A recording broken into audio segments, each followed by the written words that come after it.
Ove okolnosti od politike očekuju zapravo snagu i brzinu reakcije i zato ću s vama podijeliti reakciju Vlade Republike Hrvatske. Donijela je već 10. paket mjera vrijedan oko 450 milijardi eura usmjeren upravo na ublažavanje rasta cijena energije i zaštitu standarda građana. Glavni fokus ograničavanje cijena goriva i struje kako bi se spriječio veći udar na kućanstva i gospodarstvo.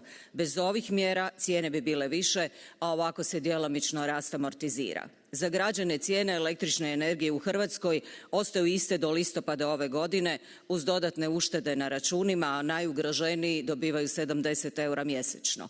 Poduzetnicima se također ograničava cijena struje kako bi ostali konkurentni.